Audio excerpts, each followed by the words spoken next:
Welcome to CosmoCake, a space where every zodiac sign finds its story. Here we don't just tell tales, we feel them. Each episode is a slice of the cosmos baked with emotion, meaning, and magic.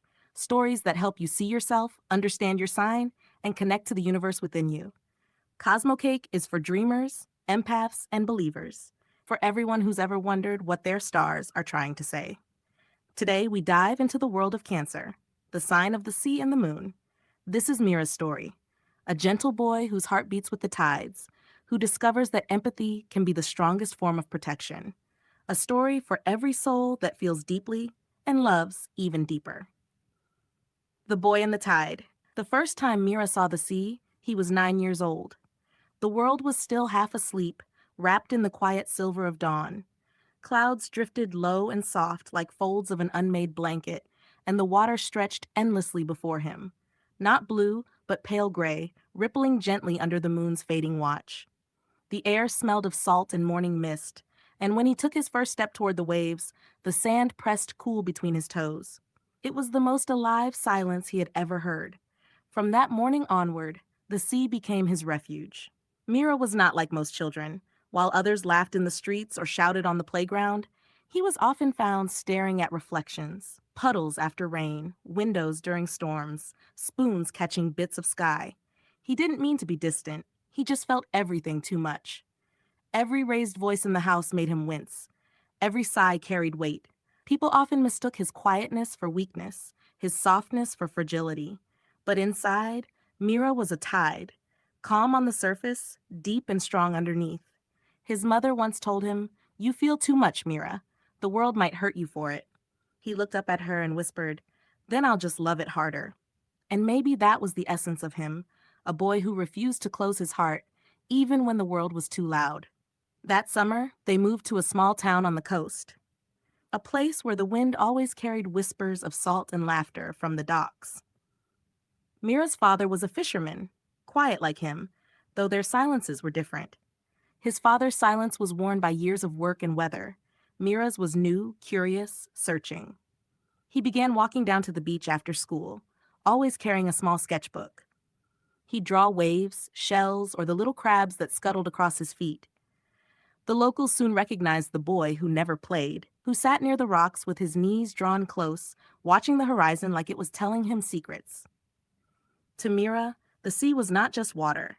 It was something alive. He felt it listening, and when he whispered his worries to it, it seemed to answer, not with words, but with the soft crash of waves that said, "I understand." One evening, when the tide was low and the sun was slipping into gold, Mira wandered farther than usual, past the fishing boats, past the cliffs, to where the sand turned darker and smoother. That's when he saw it. At first, it looked like a ripple of light under the surface, something glinting softly, alive yet still. Then it moved. Mira stepped closer. Beneath the water, something hovered, pale and translucent, shaped like liquid light. Its form shifted slightly with the current, and through it ran faint blue lines, like veins of moonlight. When it turned toward him, Mira froze. It had eyes, large, luminous, and impossibly gentle. He should have been afraid, but instead, all he felt was wonder. The creature made a sound, not quite a word, more like the sigh of the tide receding. Mira knelt at the water's edge. "Are you hurt?" he whispered. The creature tilted its head, and in that moment, Mira felt something. Not words, but emotions. Confusion, cold, loneliness. They passed through him like waves. Without thinking, he reached out his hand. The creature hesitated, then drifted closer. Its skin, or whatever it was, brushed his fingertips. It was cool, impossibly smooth, like silk dipped in moonlight. Something inside him shifted, a warmth in his chest that spread outward, mingling with the sea breeze. "I'll call you Tide," he said softly. And just like that, the sea around them rippled in gentle approval. Every day after that, Mira went to the hidden cove. Sometimes Tide would rise from the water to greet him, glowing faintly in the dusk. Other times, only soft waves appeared, playful, curious, nudging at his feet as if to say, "I'm here." They couldn't talk, yet their silence was filled with meaning. Mira brought shells, driftwood, and once even a shard of mirror so Tide could see its reflection.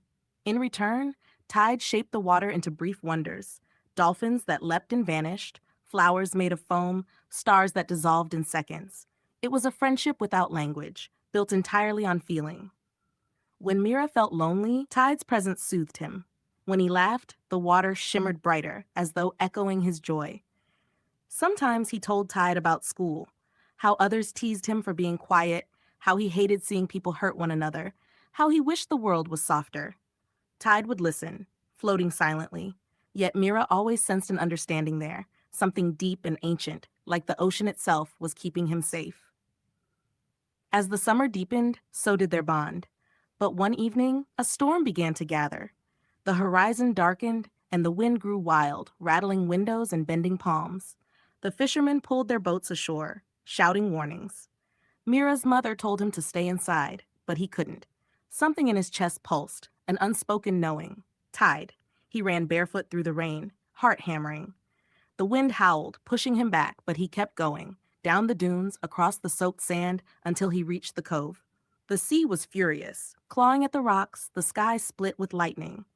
Between the waves, he saw a faint glow. Tide, struggling, trapped near the rocks. Without hesitation, Mira jumped. The cold struck him like knives, salt burning his throat, waves spinning him around. But through the chaos, he saw that glow, flickering weakly. He kicked hard, grabbed hold, and pulled. The sea fought him, dragging him under. He couldn't tell where his breath ended and the water began. Then everything went silent. Shh! When he awoke, he was on the sand. His lungs burned, his hair clung to his face. The storm had passed, leaving the sky bruised but calm. Next to him, Tide lay motionless, faintly flickering like the last light of dusk. No? Mira crawled closer. Don't go, please. Tears blurred his vision. He didn't care if anyone saw. He pressed his hand against Tide's fading glow. A warmth spread from that touch, deep, soothing, infinite. He felt memories not his own, the weight of centuries of water, the silence of the deep, the loneliness of the endless sea, and within it something like gratitude. Tide's form began to dissolve into light, and Mira heard, or maybe felt, a whisper inside his mind. You understood me. Then it was gone. Only the waves remained, calm and silver again, reflecting the returning moon. Mira walked home shivering and silent. He didn't tell anyone. He didn't cry again, but that night he couldn't sleep. He stared at the moonlight on his wall and felt something new. Not sadness exactly, but a vast, gentle ache. He realized that love wasn't always about holding on. Sometimes it was about letting things find their own way back to the sea. And empathy, true empathy, was not just feeling someone's pain, it was protecting their peace. Weeks passed. The world moved on. Mira began sketching again, but now every drawing had the same quiet grace, waves curling like whispers, a faint shimmer beneath the surface, the suggestion of eyes watching kindly from below. People noticed the change in him. The shy boy had grown calmer, steadier. When friends fought, he was the first to step in gently, to listen, to make peace. His teachers said he seemed older than his age. And though he smiled, part of him always lingered by the shore. Sometimes he'd go to the cliffs and sit for hours, just watching. On certain nights, when the moon was full and the water glowed faintly blue, he could almost hear a voice within the waves, soft, wordless, like laughter made of light. Years later, Mira became a marine biologist. His love for the ocean never faded. If anything, it grew stronger. People admired his compassion for sea life, his tenderness toward even the smallest creatures. He once rescued a stranded dolphin single-handedly, and when asked why, he simply said, "Because the sea once rescued me." Few understood what he meant, but he didn't need them to, because somewhere deep inside, he knew Tide was still there. Not gone, just changed. Maybe every gentle current that brushed his leg was a hello. Maybe every quiet night by the shore was a memory returned. The boy who once felt too much had grown into a man who felt deeply, and turned it into strength. And the sea never forgets the ones who love it gently. On moonlit nights, if you walk along Mira's Cove, you might still see it, a faint shimmer under the surface, following the tide's rhythm. Locals say it's just the reflection of stars. But those who stand there long enough, quietly enough, swear they hear a whisper in the waves, a child's voice, soft and full of peace. Hello again, tide. And somewhere far below, the ocean whispers back. Maybe we all have a tide somewhere, something or someone who reminds us how beautiful it is to care deeply. Tell us in the comments, how did you relate to Mira? Did you see a little bit of yourself in him? And drop your zodiac sign. Are you a Cancer or another soul who feels the sea the same way? Our next story will flow into the world of Leo, a tale of courage, warmth, and the fire of self-expression. If you don't want to miss it, make sure you subscribe to CosmoCake and turn on the bell so you'll be the first to feel the magic of the next sign. Until then, stay gentle, stay kind, and keep your heart as vast as the sea.